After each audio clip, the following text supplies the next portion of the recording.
嗨，大家好，我是 DJ 汉堡。不知道大家提到香港这座城市，大家会想到什么？那么这期我不光以北京人的视角，更以大陆人的视角来说。那么作为一个大陆人，咱们要出境玩的话，很可能50后、60后选择是莫斯科，我们00后可能是美国、日本、韩国，那么70后、60后大概率就是香港这座城市。当我大一的时候第一次来香港，感觉到香港这座城市是那么的不一样，不一样的街景，不一样的车牌，不一样的路牌，说着不一样的语言。在北京我们只说北京话或者普通话，在这里基本上通用粤语、广东话。城市很繁华很密集，市区内你基本上看不到什么植物，看不到什么树，但是呢它就是这么的繁华，晚上的夜景非常非常的漂亮。这就是我对香港的第一印象。而后呢，每年呢，我都争取冬天来香港一趟，因为岭南地区的冬天还是非常舒服的，阳光很充足，温度也正合适。香港呢有很多独一无二的餐厅啊、商店呀，都很值得大家去逛一逛，所以这也是我每年都会来香港的一个目的。但是今年呢，我再来香港，给我的感受体验非常非常不好。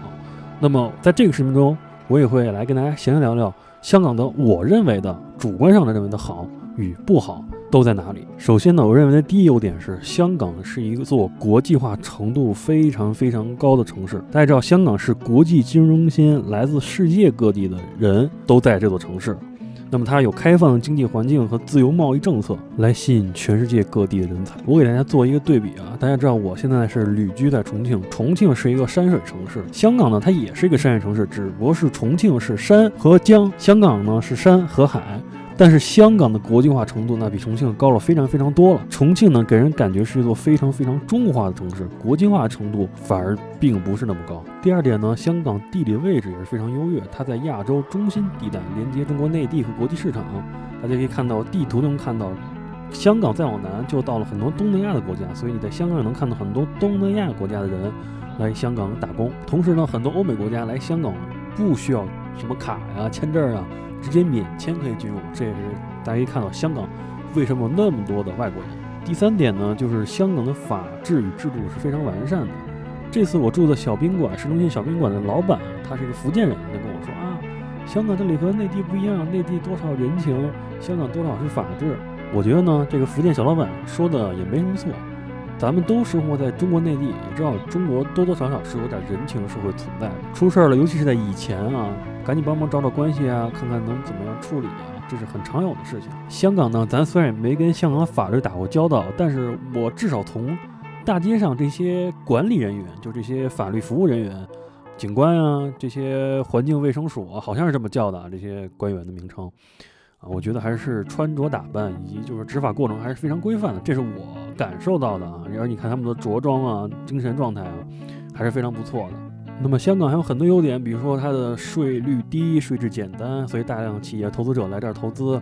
它有多元的文化和生活方式，我刚刚也说了，这里有世界各地的人都在这里生活，所以你能接触到很多不一样的生活方式和多元文化。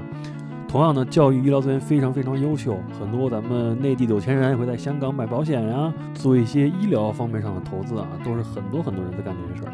那么在下面的视频呢，我优点缺点混着说了。那首先第一个缺点呢，香港的住房条件是不太好的，或者说非常紧张了。北京呢应该算是内陆中最为紧张的存在，那香港就是整个大中华地区最为紧张的存在。这次我在香港市中心旺角租了个300块钱的宾馆，大家一块来看看怎么样。香港的市区里呢有很多类似于这种的大厦啊，就你外表看的就是一个小门，什么什么大厦写的名字，咱一进去就看见是这样的。这个楼呢，这个老板跟我说是1963年建成的，可以算算已经建成快60多年了吧。但不得不说啊，东京的细节比香港还是好一点。你可以看到香港这应该叫什么天井吧？你看我望出去一看啊，全是灰脏东西在外面。但是东京是不会的，东京可能老楼也非常非常老，但是你进去看，包括它内部暗面的那些地方也是非常非常干净的，我特意去看过啊，这就是外面的过程。好，那么咱们再来看看屋里什么样。它这个屋里啊，并不是大家现在看到这个门一拉门出去就是刚才大家看到那个楼道啊，并不是，它是一间大屋里有很多小屋，然后你租的是那个小屋，我可以理解为买的就是这种大的一个大屋，然后它给拆了好多个小宾馆、小房间，是这个意思啊。大家看我录的这个视频呢，可能觉得这个屋里还挺干净的，但是实际上并不太干净。因为这个价格先必须得说一下，300块钱在香港弄个房间非常非常便宜。你在香港想住酒店的话，我觉得至少就算平常日的话，也得500块钱以上吧，才能住个酒店啊。你要合适舒服点的800、1000，那都是非常正常的。毕竟香港这个就是地价很贵，这可以理解啊，300块钱。但是，我认为干净这个东西，你毕竟定了这个价格，你应该把干净还是做好。这个屋子里不得不说是有蟑螂的。我在中国很多城市的宾馆里，我都没有看见过蟑螂了，包括家里。没想到在香港还能经常看见蟑螂，而且我认为定价低，并不是说看到蟑螂的理由。我推这个，我都怕它，你看我操，我都不敢推。而且香港这些小宾馆啊，有的提供的用具我都不太敢用，无论是他的拖鞋呀，还是他那个刷牙的小缸子，我觉得就是他们我看过的老板做卫生啊，就拿水一冲就完了。我这个没法理解啊，这个太过分了。就你这样，干脆还不如不提供呢，对吧？那么看到这儿，有的朋友就会说了，你看敌人汉堡，这是因为你没钱，你就住300块钱，对吧？香港这寸土寸金地儿，你住300块钱肯定不咋地，你怎么不看看香港人住哪儿啊？那么如果大家真的知道香港的老百姓住哪儿，大家可以去看看香港各区的公屋是什么样子的。这里我就不展示了，因为我想说是什么呢？但无论是香港人还是北京人，香港人也不是所有人都住在太平山顶吧，北京人也不是所有人都住在万柳书院吧。你总要先看看他普通人住在哪里，对不对？所以说香港的这个，它由于是它的土地面积是有限制的，自然环境城市中间开发是有限制的，所以说造成这个状况。我相信香港人他也不愿意住在小屋子里，对吧？谁不愿意住大的房子呢？是不是？但它的确是有限制。而且我第一次和家人来，我住的就是酒店，那酒店1000多、2000多一晚，2000多一晚，我觉得好像也就那么回事儿。因为香港的这个它就是这么寸土寸金，没有办法，你价格不提高到非常非常高，没有办法享受到非常好的物质条件。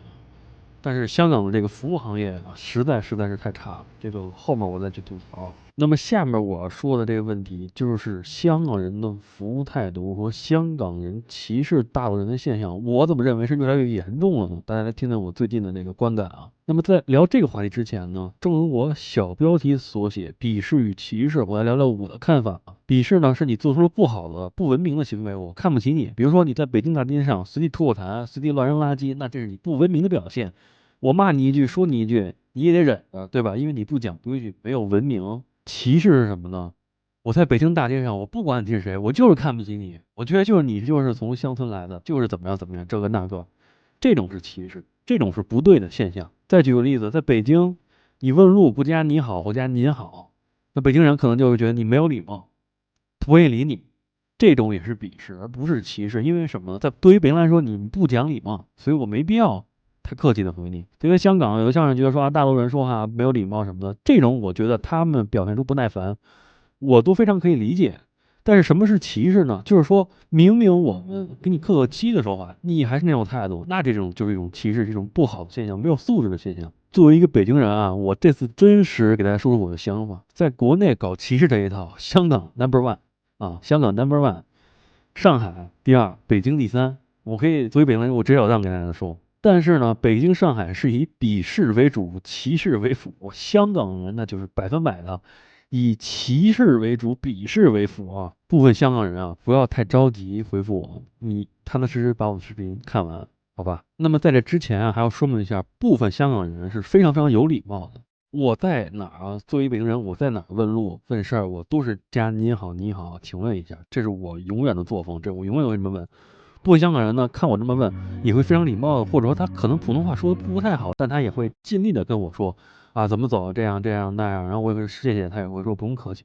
我觉得就部分香港人还是非常有礼貌的，或者说，其实说我认为啊，我内心认为大部分人香港人还是非常有礼貌的，而且我始终认为香港人的素质在国内还是排在前面，这是没有任何问题的啊。但是部分香港人，我是真的非常讨厌你、反感你啊，这几次呢，尤其是在这种连锁的这些餐厅，我感觉服务态度还都是挺好的。你用普通话客气的问，他也会客气的、耐心的告诉你。我觉得真的还是非常不错的啊。比如说一般我只要在香港，只要超过3顿饭，我一般前3顿都这么安排的。第一顿呢是吃麦当劳，因为香港麦当劳有那个奶昔，大陆这边没有，把取消掉了，我觉得还挺好喝的，我要弄一次。第二顿呢就是要吃伊拉面，那伊拉面在日本可能也就是个中档拉面，但是它的确有它独到的那个味道所在啊，那个豚骨拉面汤，我觉得还是非常好喝好吃的。而且香港虽然比东京都贵啊，但是它香港那个面没有日本那边那么腥。日本我吃一次，我觉得啊，好腥啊！就是很多人说吃拉面也会觉得腥啊，但是我在东京我吃觉得腥，在香港我觉得没有，在香港的确贵啊。这次吃200块钱一碗啊，一个套餐。那么第三顿呢，就是一定要去香港本地人推荐茶餐厅，尤其这种街区上的。非常非常好吃。香港这个餐饮啊，服务态度非常臭啊，这帮人，但是这个态度，哎，吃的东西的确是挺好吃的。香港的美食是非常不错的。但这几次去啊，尤其是在大众点评上比较排名高的那个茶餐厅，服务态度其实还都挺不错的，这是我觉得不错的地儿。那关于美食啊，就粗略带过了。如果超过3顿以后呢，你就可以看看香港这些日料啊，也都是非常不错的，大家可以去体验打卡一下。好的，那接下来就对部分没有素质香港人开火了啊。19年呢，我和家里人去香港，然后走在大街上就被一个香港女孩和一个老外拉在这个类似于美妆店的屋里吧，然后就做那些推销。然后呢，他跟我说话的时候呢，还算比较正常吧，就是非常也不能说冷，就是正常的态度。但他在说英语的时候，我是听出来了，就是他跟老外一直在强调，他们是来自中国，我们是香港，他们是来自中国，我们香港，至少说了用英文说了3遍。就是这种感觉，我不知道大家怎么去理解啊。另外呢，你也可以在香港的很多网页上去看一看啊，这个分类是很明显的 ，China 或者 Hong Kong，China 或者 Hong Kong。那么第二点呢，刚才我也说了，有好茶餐厅，但不好意思，大部分的茶餐厅都态度很差。那么把那个碗啊、筷子啊甩你脸上、甩桌子上，那真是非常常见啊，而且连本地人都甩啊，有的是啊。但你要说粤语、讲广东话可能还好一点啊，尤其看你说那个普通话，那白眼，我天哪，那眼睛都快突破他的眼眶了，真的不夸张，我说一点都不夸张，而且态度非常非常不耐烦啊，你自己看啦啊，你不会点就不要点嘛，甚至连这种话都说出来。我想说，大哥，你做的是服务业好吗？那服务业你至少要有一个互相尊重的态度，都不需要那种贵式服务啊。我觉得这种大陆的贵式服务可能有点魔怔，但是你有个互相尊重的态度吧，对不对？你说你自己做生意的，那如果这样啊，你就不要抱怨，香港人也不要抱怨为什么实体行业不好了，那肯定好不了哪儿去，对不对？因为香港的花费可不低啊，有这钱我去过东京，去过新加坡不好吗？对吧？香港人一定要想明白这个道理，我想大家能理解啊，就是你可以不耐烦啊，或者你内心看不起都 OK， 但是你在表面上，你能不能表现出个态度啊？日本人，我跟你说，日本人、中国人其实互相看不起，我跟大家说啊，但日本人起码还做个面上的东西，你连面子上的东西都不做，那你就不要说自己生意为什么不好，那肯定好不了哪儿去。